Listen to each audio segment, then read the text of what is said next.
Concoction podcast, where we talk about everything and anything Christian. How you doing, buddy? Good.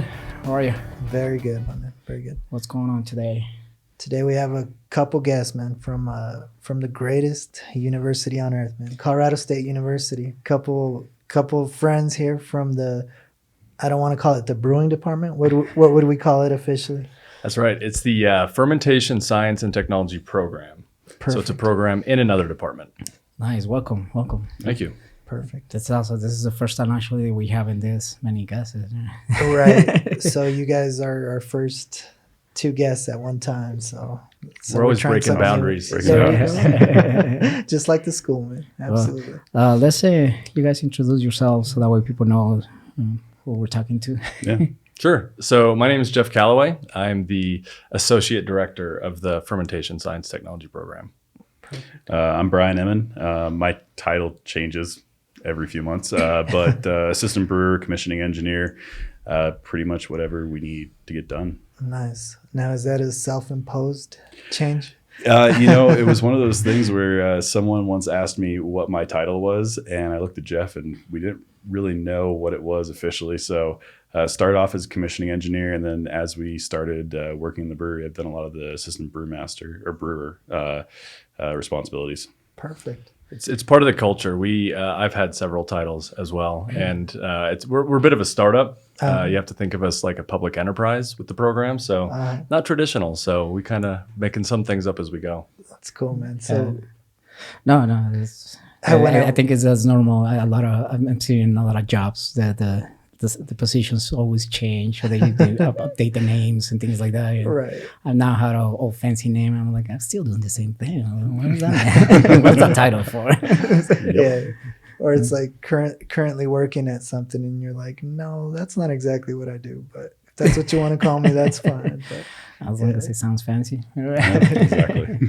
So we were reading up on you. We were actually about a month ago. We were trying to get some brewers in here, like local brewers, and luckily this last month we have him. In fact, a couple days ago we had Left Hand Brewing in here.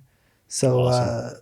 We were like, how could we do this? And out of nowhere, I remembered in school at CSU, they had that specific bachelor program at CSU. So I was like, how could I get you guys in here? So I was thinking of New Belgium. I was thinking of you guys. And somehow I think I got a hold of you initially through the email. And we're very, very happy to have you guys here, man. We want to hear about not only what you're brewing, what we're about to taste here, but like the department itself. And I guess the craziness and the awesomeness of having this type of program in a full-blown university. So absolutely. I will say that a big part of my job over the last many years, right, has been advocating for the program, kind of selling the vision and just putting it out there for everyone, giving a lot of tours. And I can and sometimes do talk about the program for hours and hours and hours, sometimes all day. And so I'm very capable of doing that. So we can maybe give you guys just some highlights, but I think it's a lot more interesting if you guys have certain questions, because we can go down. It can take me 20 minutes to answer a question if you don't stop me. So yeah, I would say let's start with what's the program, so that way people knows, like maybe somebody who's listening being interested in like, what should I study? What should I go for? Give an idea of that. Yeah, so I'll start from the highest level, right, and drill down. So you have Colorado State University, right, which I think, okay, so we have a university. University is made up of 8 colleges. One of those colleges is the College of Health and Human Science, right? So we're part of that. You keep drilling down, that college is made up of a variety of departments. One of those departments is Food Science and Human Nutrition, which is made up of now 3 programs. So we're one of those programs. And it's fermentation, right? Science and technology. So brewing is something that you'll see in terms of media and exposure a lot there. We have a lot of great relationships with industry in the brewing industry and beyond. But that's like the sexiest part, right? Nice. So, but the program's a lot more. So there's fermented foods, right? And then other fermented beverages. So when you like non-alcoholic kombucha, kefir, things like that. And fermented foods are something that are a lot broader than people realize. So a lot of traditional stuff that's maybe not fermented anymore, like pickles, but still things like yogurts and cheeses, sauerkraut, kimchi, sausage, the list goes on and on. Tempeh, natto, some more, abstract things. But then also you get into the gut health, right? So when you think probiotics, prebiotics, this is stuff that students are getting exposed to in the program. So it's science-based, as I think our title is exemplifies, Nice. but then a lot of focus on technology as well. So there's in industry, right? There's a lot of practical stuff that people need to know to work in industry, right? This is, at the end of the day, it's manufacturing, right? And so learning how to apply the knowledge that you get in kind of the book smarts, if you will, and how to transfer that into that industrial setting of making foods and beverages. I will say there's other fermentation that we don't do. So when you think of biofuels and kind of that more industrial fermentation, we're not doing that. It's foods and beverages. Gotcha. So what would be the degree that you come out with? What would be your title? It's a Bachelors of Science in Fermentation, Science, and Technology. So it's actually, that is the degree. The degree. Perfect. So coming out with that title, would you say like someone, young kid coming right out of college with that bachelor, can he straight up go into brewing? He's the main brewer. What kind of job is he looking at initially? And I know it doesn't work that way, but yeah. Well, so it's complicated, or diverse, maybe I should say. The majority of our students are non-traditional. So these are people that actually already have degrees. They've had careers for 5, 10, 20 years. Our oldest student is 52, 53 right now. So a lot of veterans, right? So people that have life experience. So people graduating are generally not that young. But regardless, where they go, one of the catchphrases we use for the program is field to foam, right? So like everything starts in a field somewhere, right? Whether it's all the raw materials for this beer or sauerkraut or whatever, there's a whole supply chain until it's bubbling and foamy right here, right? So there's a lot there is the point.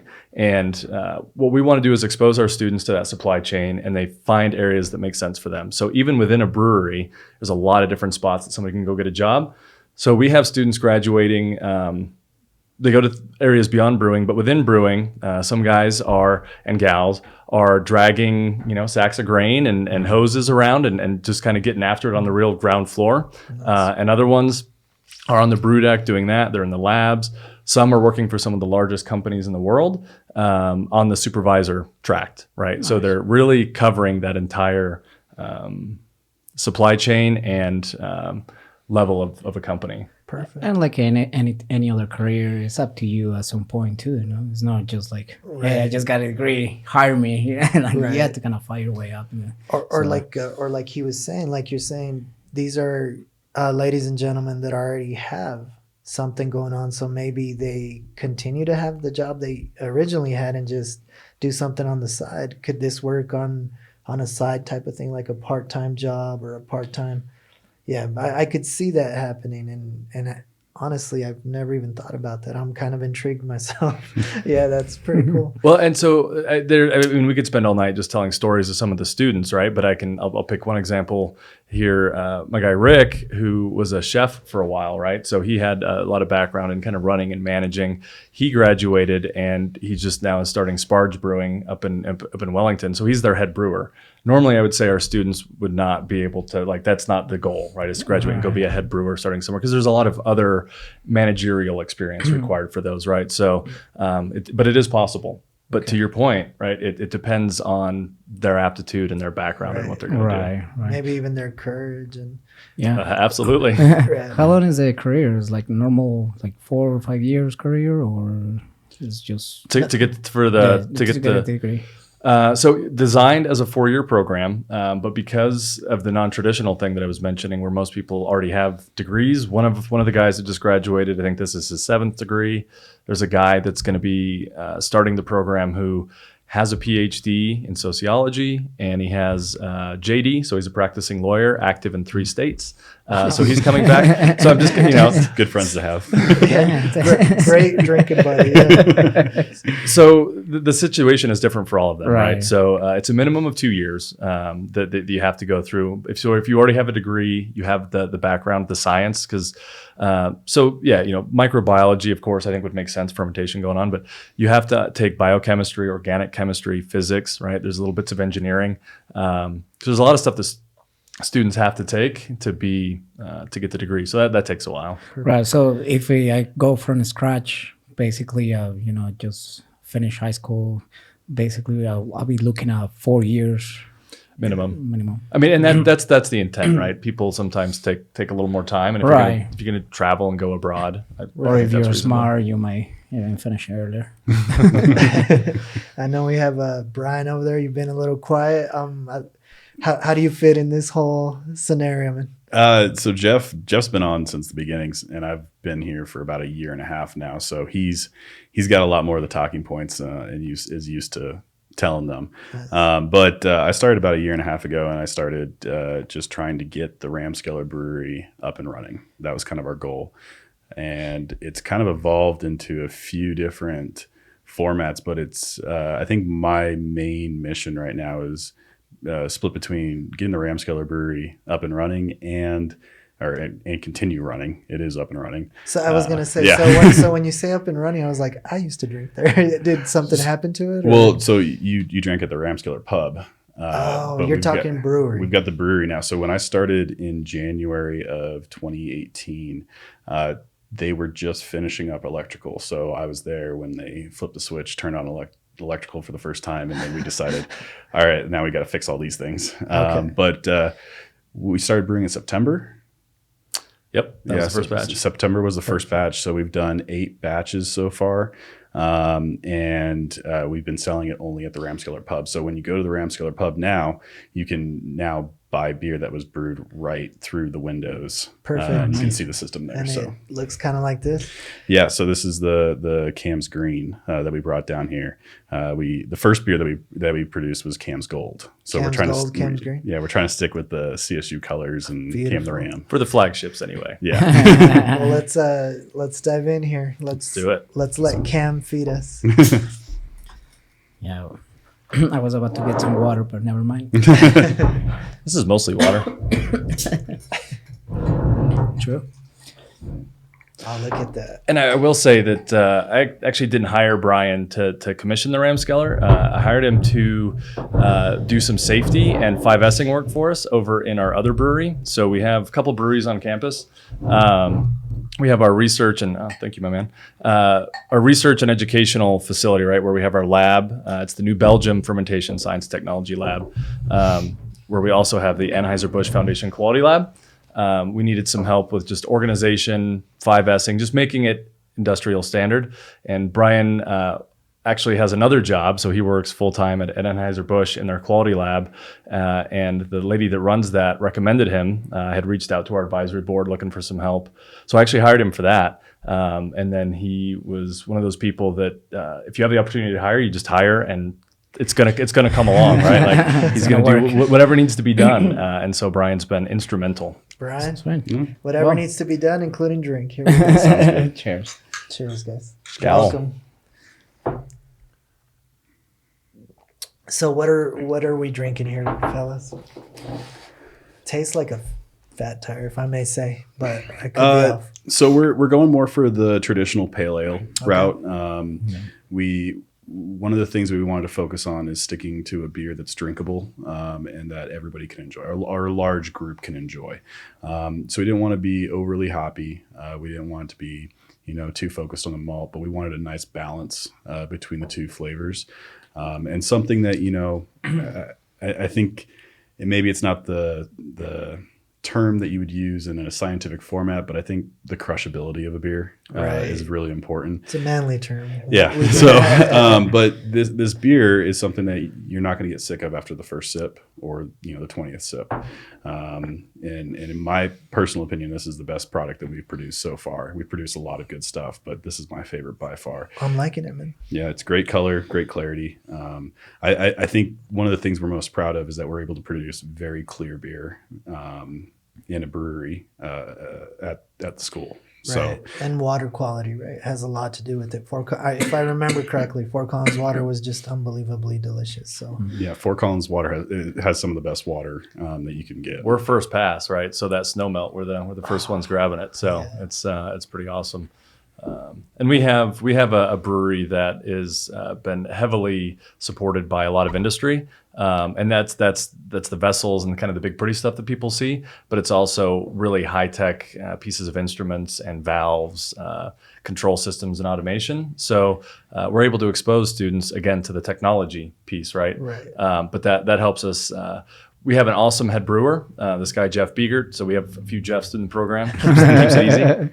And he's actually sponsored by New Belgium. So he has been in the brewing industry since I was probably in kindergarten, and knows a lot. Worked at New Belgium for quite a while, and is technically still an employee, but they pay half his salary, we pay half his salary, and we get him full time. So it's one of the ways that our local community supports us.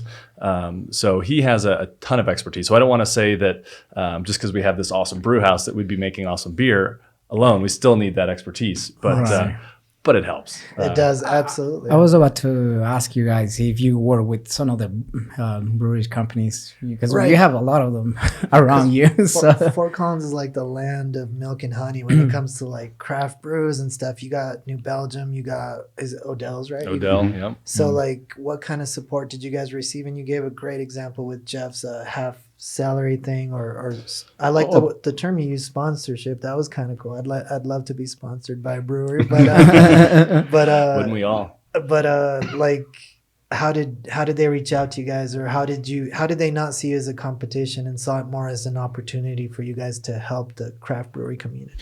So that goes back quite a ways, way before the program. So we had a brewing science class that was just an elective class offered in the Department of Food Science and Nutrition starting in 2005. A couple graduate students approached the professor, a guy named Crazy Jack.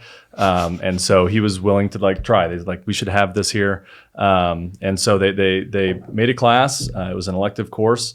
And it was successful. It was impacting students' lives, and the industry was appreciating getting students that had that bit of exposure. Companies like, specifically Odell was one of the first. Doug Odell was coming in and helping give some lectures and bringing students into the brewery, and it quickly grew. So the Fort Collins community was very supportive, and it actually was the breweries that said it's time to have a program. We want to help, and so they wrote letters of recommendation and helped spur the initial creation of the program, and they've sponsored tremendously. So our first gift was actually from Anheuser-Busch, their foundation. They gave us $250,000, no strings attached of any kind. It was we were still designing the space, and they're just we'll figure out naming stuff later. Here's just some money to get going. And then New Belgium quickly followed and supported us with $1 million. And it was actually half of that was the brewery, half of that was Kim Jordan personally, which, let me tell you, there's a lot of pressure when somebody's giving you that much money, personal money. It becomes right? real, right? But at the same time, we were talking with Odell, and they gave us $100,000, and that was also half the brewery, half Doug and Wynn personally, and then from there, right, just a lot of companies that have given us a lot of equipment in kind, a lot of time. They come in and guest lecture. So perfect. Man. And everybody wins, no? You guys win, Derek win, because they're getting ones. People going to the U.S. program, coming out, more professionals, more knowledge, right. Better quality of products, better. And that network, because we for the longest time, and I'm still generally uncomfortable calling these things gifts. I view them more as investments because of exactly that. And we like to stay involved with the companies and the people that are helping us. And some of the things that are novel that we do, we have industry experts come in and develop and then teach the higher level courses. So it's not faculty and the PhDs, it's people that are actually experts in the industry. So again, win-win, because they're getting to poach the talent, right? They're getting to know the students really well and know who's really good. But then the students are I have a chance to get a job, right? It's pretty awesome. I mean, that's the main thing that you, as a student, you want to have some hopes. Yeah. Not only that, and it brings up the question: have you had some cases where students graduate the program, join one of the local big brewers and then give back to you guys? Like, have you had that yet? Has it been long enough for that to happen? So the program's still pretty new.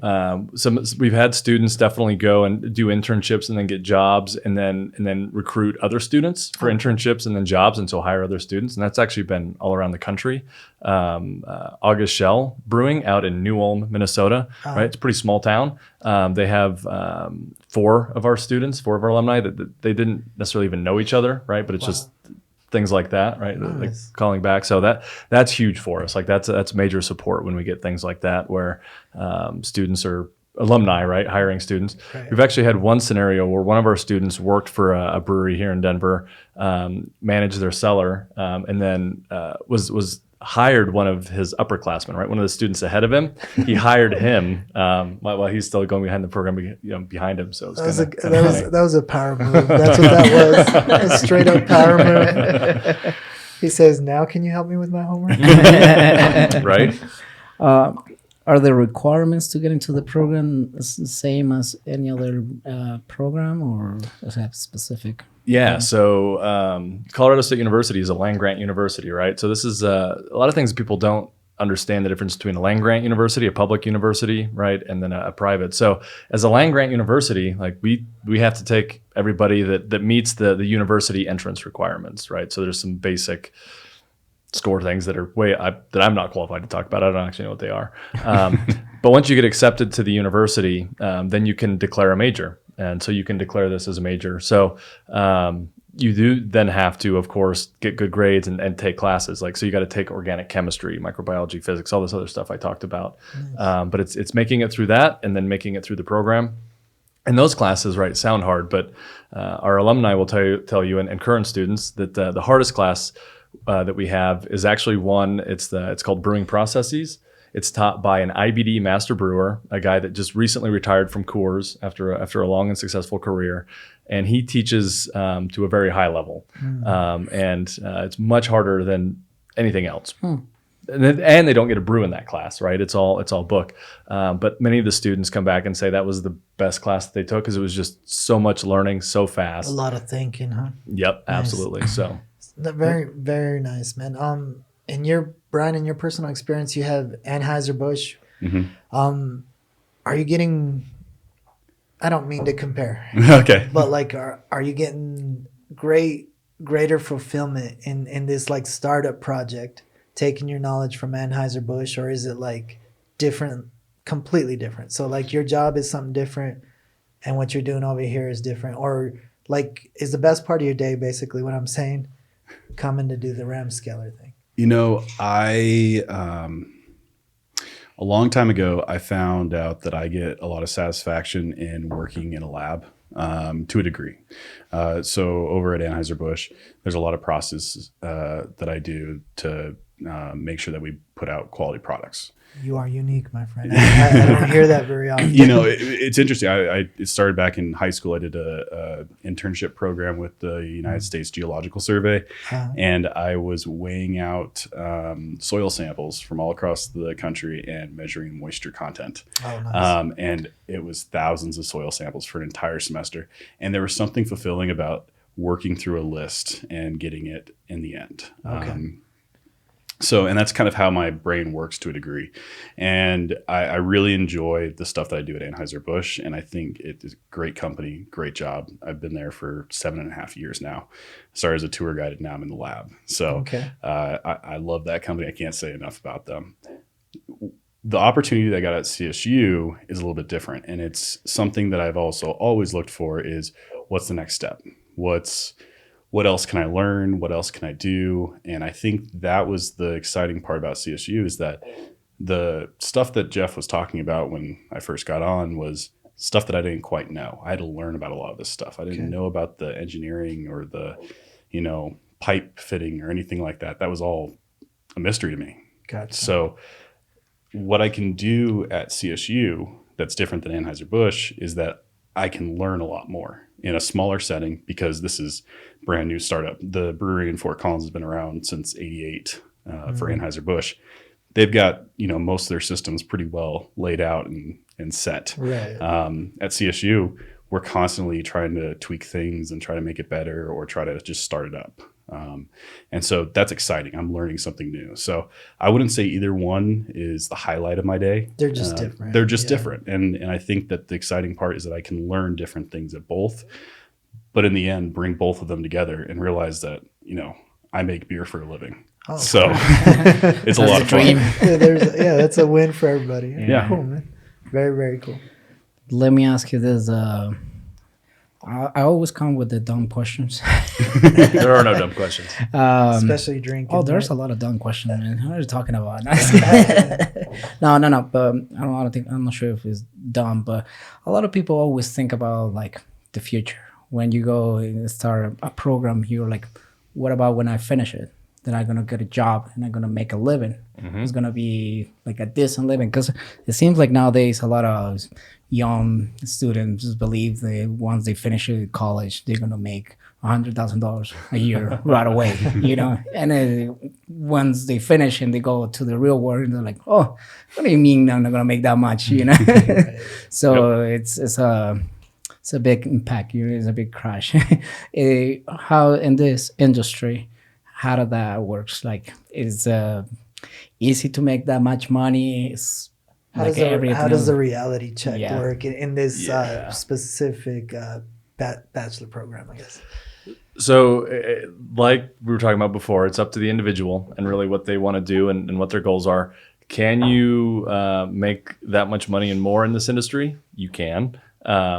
But it's rare. It's not that easy to do.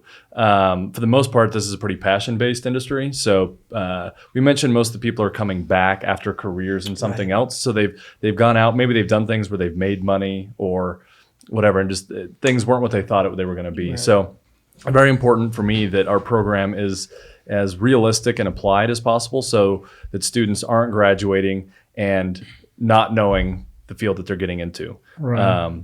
You can make very little money in this industry, but it's a scale, right? So it really depends on the skill set that you have. There's been a lot of movement historically. People in this industry move around a lot, chasing little bits of money. But hopefully, right, as there's more education, right, students coming out with this degree, they'll bring more to the table, right? Where employers will see that they're more valuable, right, and we'll want to keep them. So they're different, right? That they'll be different than the average person. Do you guys have an average salary for a just graduate school student? I don't. It's so we have graduated just under 100 students through the program, right? And so so you have to remember the program started in August of 2013. So we are not even 6 years old, right? And so the amount of students we've got, the amount of data time that we've had to collect to do that is just and. You know, students are going to work for some of the smallest breweries in the world and the largest breweries in the world, but then also biotech companies, distilleries of all different sizes and different food companies. So it's pretty hard to, you know, it's not quite like, hey, this is just, you know, there's like 6 businesses that our company goes and work for, and it's easy to right. know. It's not like IT, you know, that you can have like just graduate students will make between this and this much when they finish it, you know. The program, I guess. And it speaks well for them. It speaks well for the program, the diversity of what you could do. And I like the word you used, passion. And so I went to the same university, right? Best university in the world. Yep. Same school. And you're right. When I graduated, I had the same experience. It had a lot to do with passion. I wasn't getting paid a lot, but a lot of what you're doing, you're either liking, you know, the resort industry, the food industry, everything you're doing in that school, in that specific school at CSU is passion based, and you do have to mix it up with other things. And it's not only this particular bachelor program, but it sounds like nowadays it sounds like it could be anything for any bachelor program, like a two job type of thing, or just keep your options open. But I love that word passion because it does seem like a passion thing, and you got to look forward to like loving what you do. And I love that. I love that you could say, I love doing this, and who knows what it's going to pay. It's a lifestyle thing, right? Yeah. So why do they want to make $100,000, right? So of course, so they have free time and go, can buy things and buy experiences. But if you're having fun, right, you like the people you work with, you got another family, you're getting, some beer to take home, so you're saving some money in that way. that adds up pretty quickly. At the end of the day, right, it's my dad's actually in nuclear power, right? So it's a very aging industry. They pay a lot of money, and they cannot get people because one, they're in kind of the boonies, right, where people don't really want to live, and it's a terrible lifestyle, right? It's just a ton of work, and no time for life. So you can have all the money and then no time, or you can just we're not going to lie here. Brewing and manufacturing, food fermentation, all this stuff it's a lot of work, right? But it's rewarding work and it's with fun people, right? And in a cool industry. So, right. Yeah, it's about passion because this is my experience knowing a lot of musicians is musicians. Like if you go to school for music, it's you need a lot of music. That in the arts, right? After you finish, there's not going to be a lot of jobs that will pay you a lot unless you make it, which is the numbers are very small for musicians. There's a lot of connection between music and brewing, actually. So Jeff Biegert, the one we're talking about, our head brewer, his degree was originally in music, and he was in a rock band back in the 80s that toured, Europe and internationally. But Peter Buchart, the former head brewer of New Belgium, would talk about beer is this is art in a glass. Is 10 minutes of art. Right. So there's a very strong similarity there. Strong connection. Yeah. Absolutely. Yeah. I'm curious. So after 6 years of existence as a program, I know when I was doing resort management, you're a senior, you have your senior project, you work a lot of months for this special senior project. So what did you guys come up with after 6 years in this particular school, in this particular bachelor program? What is the equivalent of your senior project?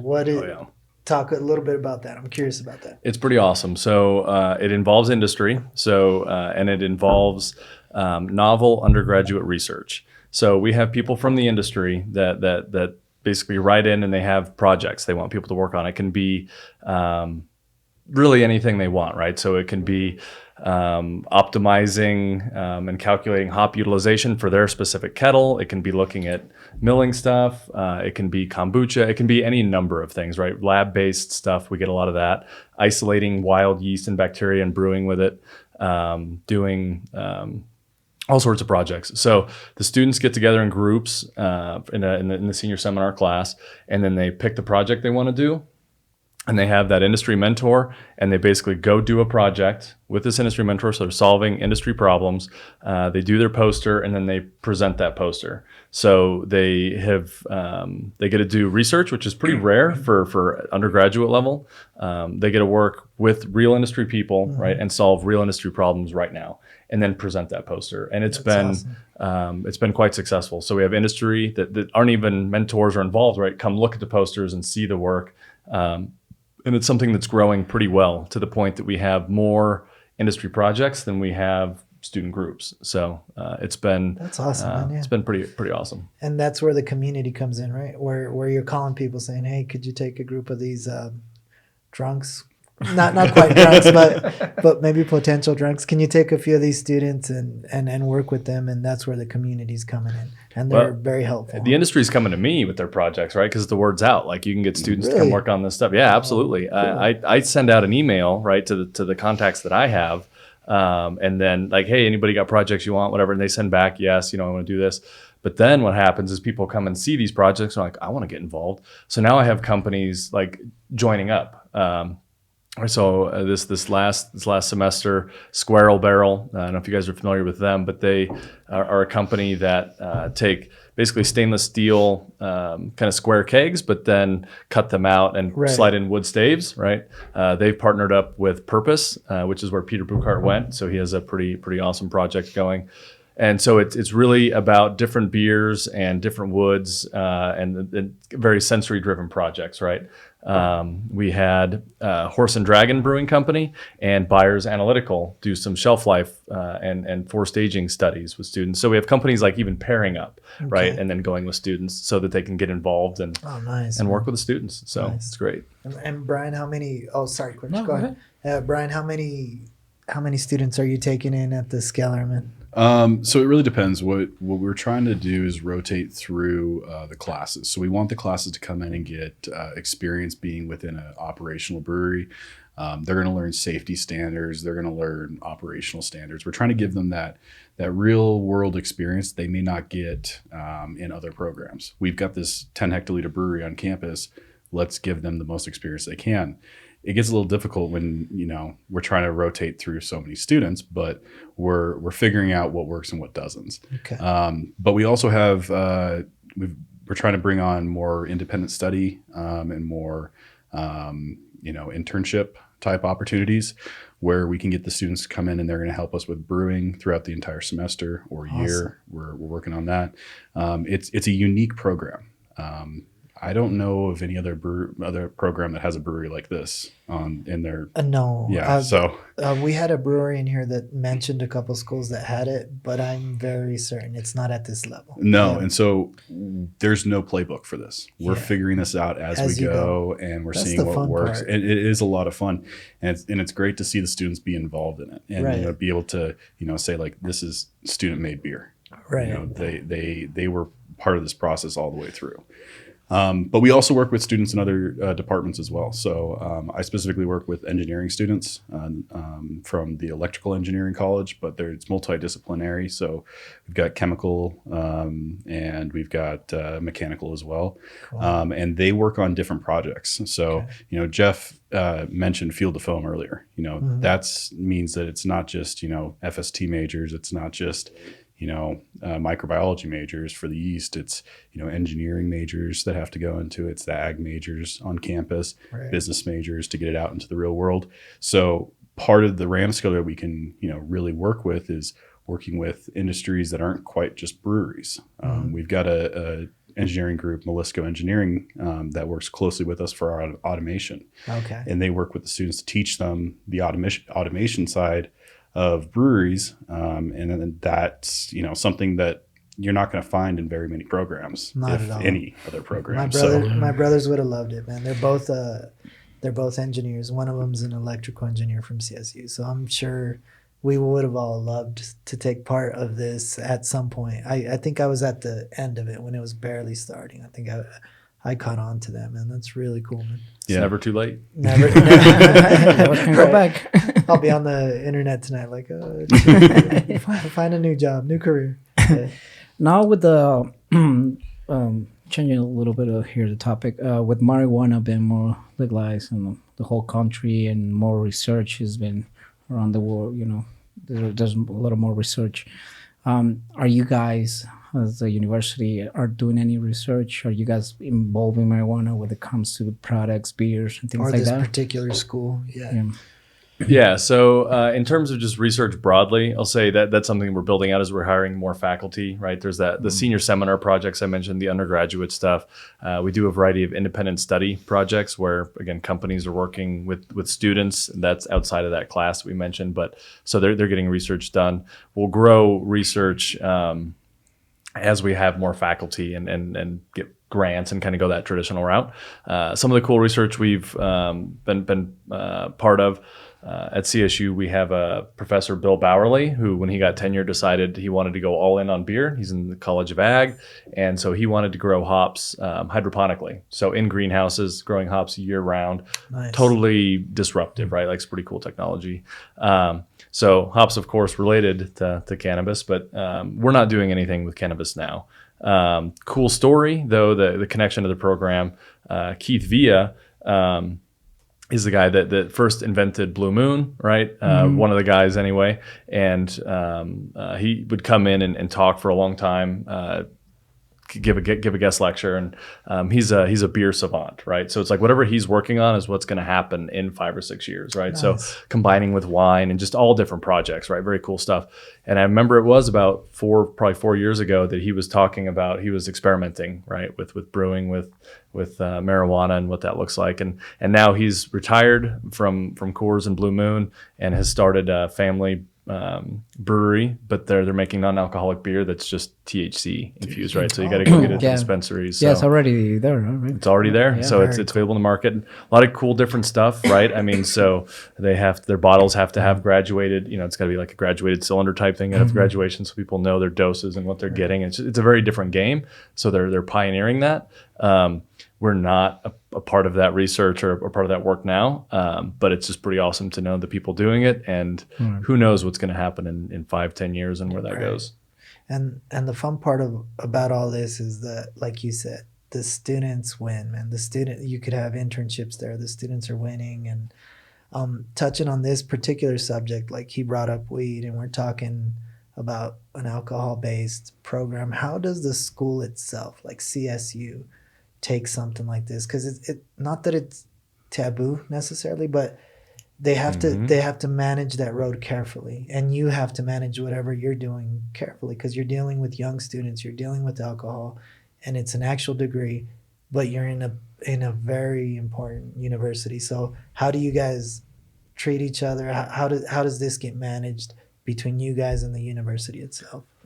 Yeah, the expectations, right, that it was going to be a much bigger issue than it's turned out to be, right? Originally, it was, we had that brewing class that I mentioned before the program, and the entire time we were running that class, it was keep it under the radar. Like, don't ask for money, don't ask for anything, like just stay out of the newspapers, right? And funny enough, the program was approved by the Board of Governors, kind of our, the state agency, in January of 2013, and it was shortly thereafter that Jay Leno ran a special about like, hey, you can go to Colorado and major in beer and weed, and it was because we just also legalized marijuana in the state, and so it was like everybody's like, slapping their head and like, no, like, this is not what we want, and some people are like, it's fine, whatever, But I will say the university came around in the most awesome way, right? Because it's this is real people, real jobs, a real industry, right? And Absolutely. So there's a level of professionalism that you can focus on. So by choosing to, or allowing us, however, to create the Ramscaler Brewery in the student center, right? 20 to 30,000 people a day cross that border, like into that building. It's a major deal. Yeah. So having the brewery, and it's not hidden. Like if you go into the Ramscaler, come look, it's a wall of glass, right? And then the brewery right there. They are not hiding it. We talked about some talking points from the beginning, like parents that are going to be concerned. And we would talk about like, look, yeah, this is, like I just said, right? It's an industry. There's a lot of professionals, yada, yada. It hasn't been an issue. People are like, the community, people have been supportive, the community, the university. So yeah, there's a history of kind of prudish behavior, worried about, but I think we're just far enough along, right? And certainly in Fort Collins and Colorado that it just hasn't been an issue. But we have to maintain that level of professionalism, right? So always vigilant, I imagine. Right? Yep, absolutely. I think professionalism is the key. Respecting the safety standards of the industry is a big thing. So we're not, having beers before we go into brew day. I was going to say kids drinking in class, unless it's like class related, but it's not really happening. No, and if you look across the industry, people who, it might have been years and years and years ago, maybe somebody would have a shift beer at lunch or something like that. You don't see that anymore in industry. Right. In Germany, they used to get 6 to 8 beers a day. Yeah, that would not fly today. But that's what we're trying to instill in them is, respect for the environment that they're in, because there's a lot of dangers. You've got steam, you've got water, chemicals, you got chemicals, you've got pressurized air, you've got weight hazards. Bags of grain can fall on you and stuff like that. So I think the professionalism is a big part of what we try to instill in the students when they come into the program. Right, because I'm sure. Go ahead. I'm sure initially the kids are going in there thinking like any young kid would, right? Like this is going to be fun, this is that. But I'm glad that you guys are putting that professionalism into them, where it's like this is serious, and what we're going to do is serious yet fun. But at the same time, how much exactly has the school embraced you? Like, have they allowed you per se to like cater their events, cater some sports event? I know New Belgium's got their foot in the stadium and all that good stuff, but like, does New Belgium let you guys maybe offer a beer in their New Belgium bar, or are you serving some athletic events yourself? That's all stuff we're working on, right? So again, the Ramskeller, we sold our first beer in October of 2018. So we've not been open very long. We've only made a few batches of beer, but we're working out all those logistics. The industry has been crazy supportive. So at one point, the officials wanted us to dump the beer that we were making in the Ramskeller, right? So it was like, you get to make it, right? And you go through the whole process, but then dump it. And then it was Doug Odell, right? That like went into the paper and was like, why would you do that? Why would you do that? I don't want that happening. So we're not out competing in town, right? We're not getting into bars. We could go into bars, like legally we could sell our beer there. But we're not going to do that. Like the industry supports us so that we can support them. Right. So they're happy to have our beer available on campus, shoulder to shoulder with their beers. But we're not going to be out in town at bars. We're not going to be down here in Denver. You got to come to the Ramskeller, right? Maybe one day the stadium or Moby or some of the other places on campus. But for right now, this beer is available in the Ramskeller. You're not rocking the boat. It's a good mentality, man. Since the beginning, it's been a good mentality. Don't rock the boat and keep the boat rolling. Well, and it's I wouldn't say we're never accused of rocking the boat, but give us some stories, right, Chris? Give us some rocking the boat stories. Like catering this beer, you actually can buy Cam's Gold and Cam's Green. It's available for catering for some events on campus. The beer will be up in the Aspen Grill, which you would probably be familiar with. So we actually got some Sixtel kegs so that we can service accounts like that and some other things. But yeah, no, the university has been, in actually a lot of ways, they've wanted us to do things faster and more quickly, like certain elements, right, than just we were capable of doing because of personnel, legal, not physically having a brewery, like simple logistics. So it's been fantastic. Really, the departments across the university, very supportive. I mean, deans from all different departments, just really, really supportive. And I would actually be harder pressed to come up with stories where people are mean or nasty to us or holding us back way, or Cool. There's bureaucracy gets in the way, right? But that's never like an individual that's trying to hold us down. It's just people that are maybe afraid, because just generally conservative. Just to your point, the university is a big operation. Right. There are not even the university, but liquor license holders, right, for other parts that they're nationwide and huge, and so they're going to be extremely cautious with how they do things. So sometimes we just have to go a little slower than we want to go. But it's support across the board. But you got to be.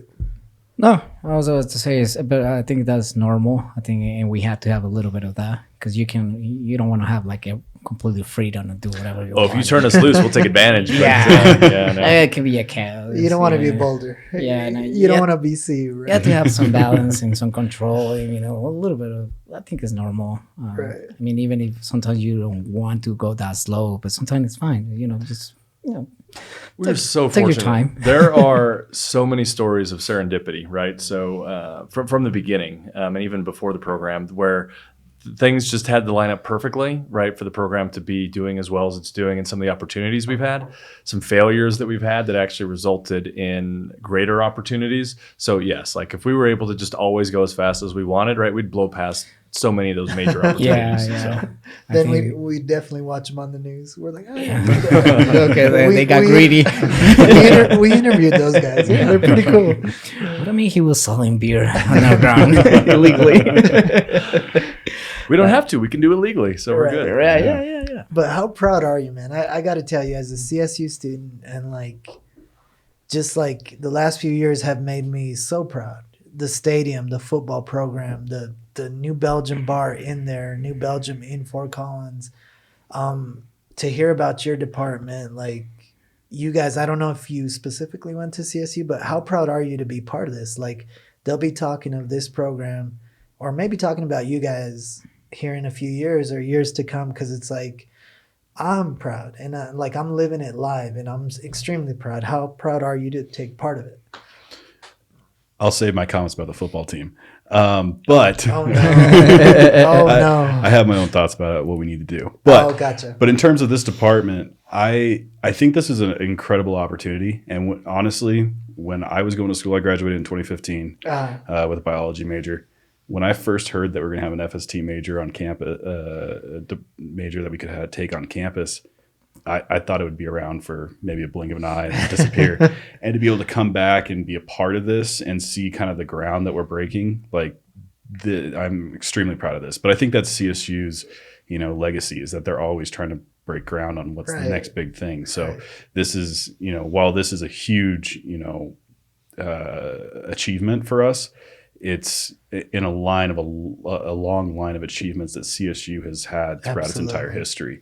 So it's kind of becoming a standard for what this university stands for, including being very friendly to I'm personally a minority. Like speaking university wise in Colorado, they're one of the friendlier ones to like minorities and stuff. So like me, my family, all my brothers, we all went there, and we're extremely proud of them. And now the nephews are growing up, and we got a new generation of Rams, and I'm sure they've enjoyed literally your beer, and that makes us proud, man. We're shockingly happy for you guys. Yeah, definitely. I didn't go to CSU, but my wife's nephew is going full scholarship to CSU, so we're pretty happy with that. So we're pretty proud, and I'm pretty sure he's going to be.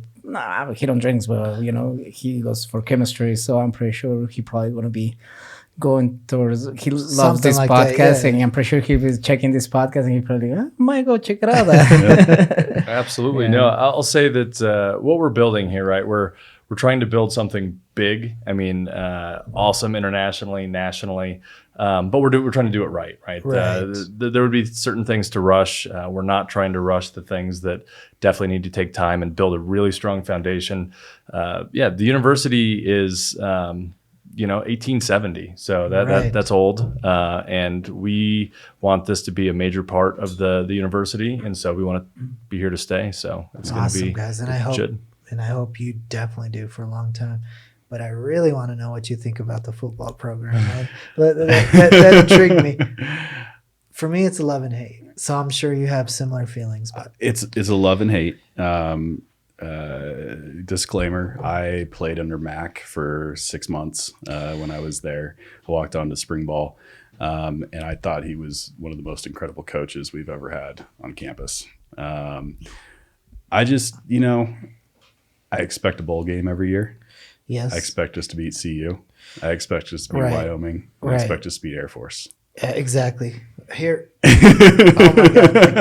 my God. But I still have season tickets. I still go and I support them. And I still will say that I'm proud to see them right out on the field on Saturdays. Absolutely. I just think we need to do a little bit more, but I think that's typical for any kind of sports fan. I think you and I are 1-1, man. Because I hear my brothers they're for some reason with the Broncos and the Rams, they're I call them blind fans, because it's we're all seeing something at times terrible, and they'll be like, no, he'll be all right. They just need to. It reminded me of when I was a fan when I was a kid, right? And the Broncos or the Rams were down, I'd be like, they need to score 9 touchdowns in the next 3 minutes, And I feel like a lot of so you're telling me there's a chance.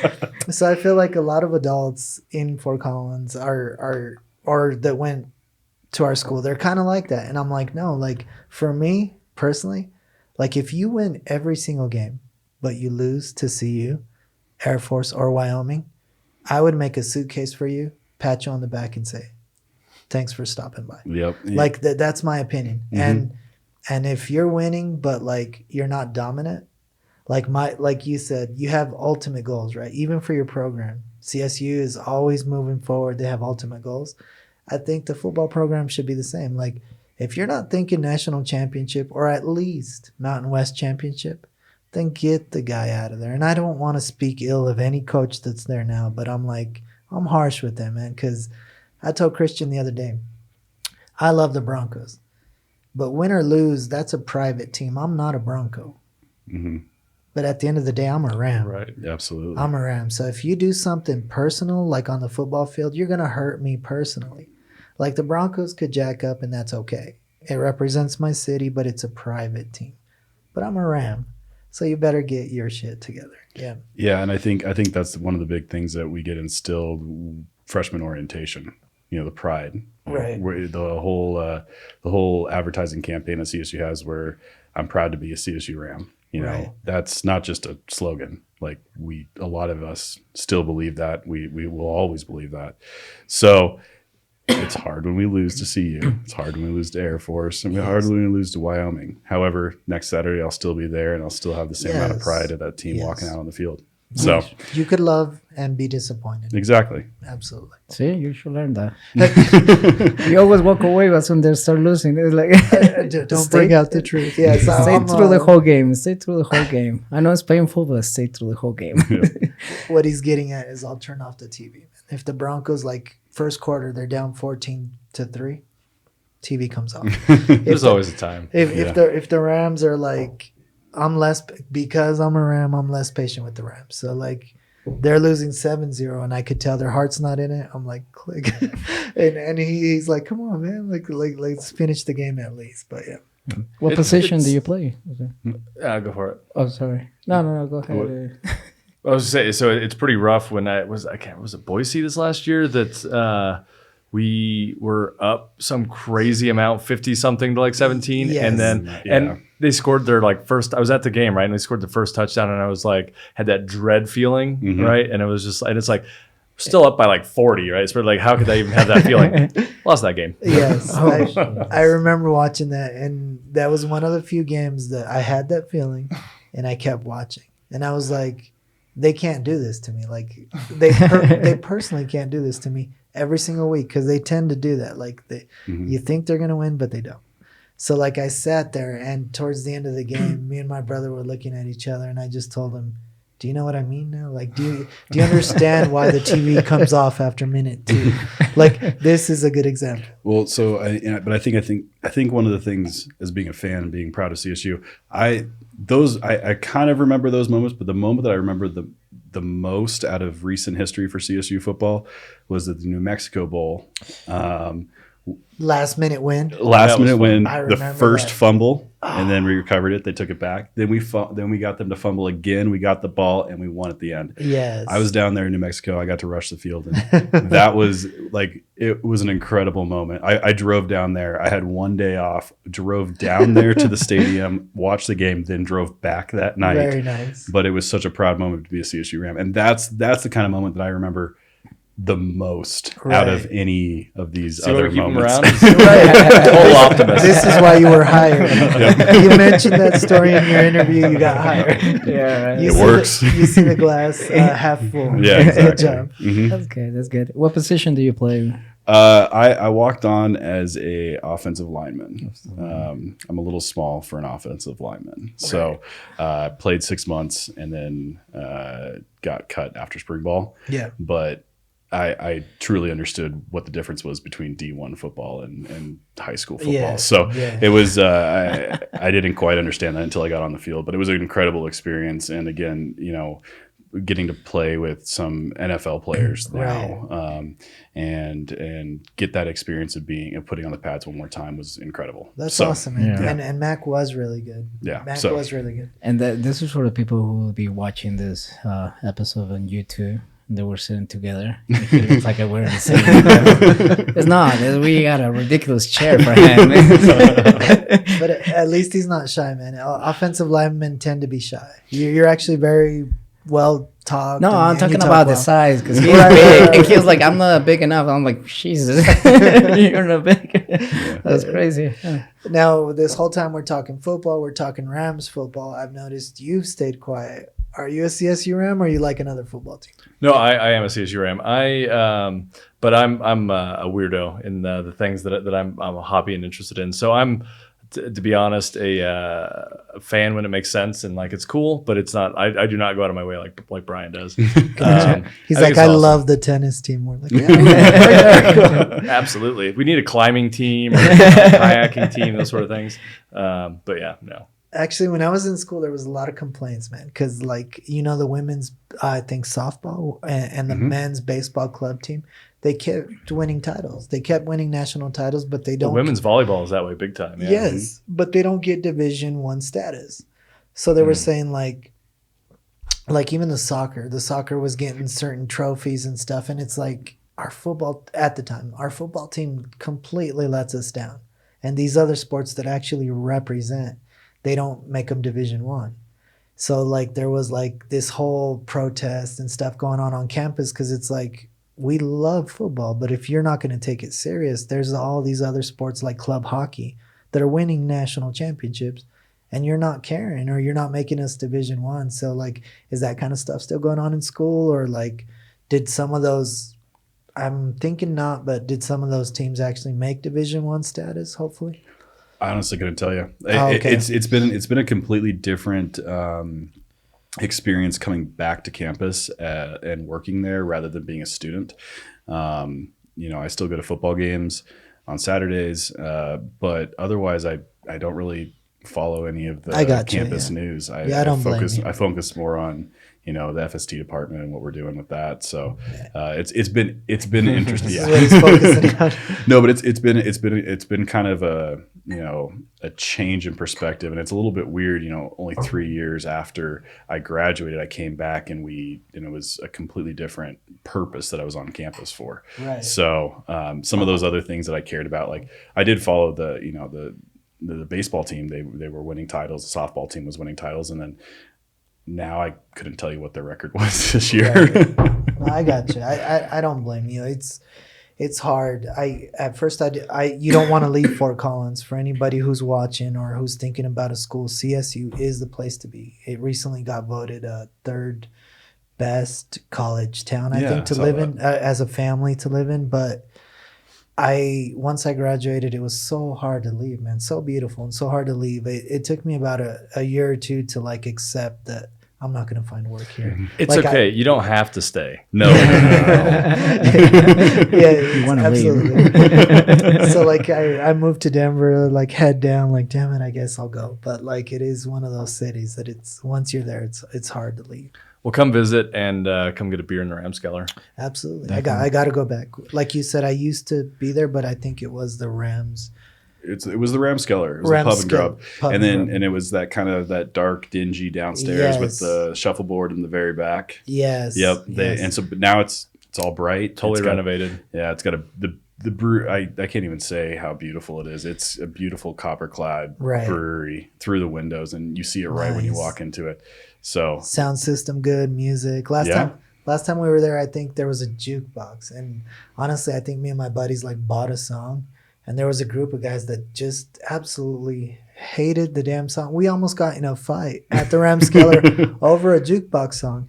And we're like, dude, we have class in an hour. We'll fight you. But it's like, this is just a random song we picked. But it was like, yeah, they had an issue with it. But I can't say I've seen that anytime lately. a little more chill than that. There's still the jukebox, but it's the, on your phone type. Mm-hmm. Oh, nice. Gotcha. Cool. Well, what's happening for the department for the program? There's anything new coming in that you guys want to promote? There's always stuff going on. So we've modified our curriculum, and that rolls out in the fall. We have a great new partnership. We have a partnership with a lot of companies, but we have an awesome new one with Emerson, which is a very large global company. We're building 2 50-liter brew houses that are going into our research brewery in the new Belgium lab. That is going to be awesome for students in classes, breaking up, having more brew houses, right? Very small, cool ones, but then also helpful for research. We have a pretty long-term partnership with them, so we'll be building some more awesome breweries on campus to come. So stay tuned. Great. Yeah. If people wants to have more information about the program and everything, where they can get that information? The best place is fermentation.colostate.edu. COLO, right? It's like second nature for us, but people are like, what are you talking about? Yeah. We are on Instagram at CSU_fermentation. We need to be better about posting to Instagram. This is a plan. We are busy building and doing other things, but we're getting better. So You have engineers and chemists. I don't think Instagram's on the top of the list. Yeah, we need some marketing majors. exactly. Yeah, right. Cool. Well, guys, thank you for coming. Thank you for the beer. It was great. And thank you for all the information. It's actually very good information. Absolutely. This is got to be one of my favorite podcasts, and just what you guys represent and where you come from. So thank you guys for stopping by. Chris, Levi, cheers. Thank you. Yeah, Thank thanks, you. guys. Thank you. Where they can find us? They can find us at the Concoction Podcast, Facebook, Instagram, Concoction1, Twitter, and you guys will be able to see yourself on YouTube, the Concoction Podcast, here in a week. So Awesome. thank you guys again. Thank you. Cheers. All right. See you next week.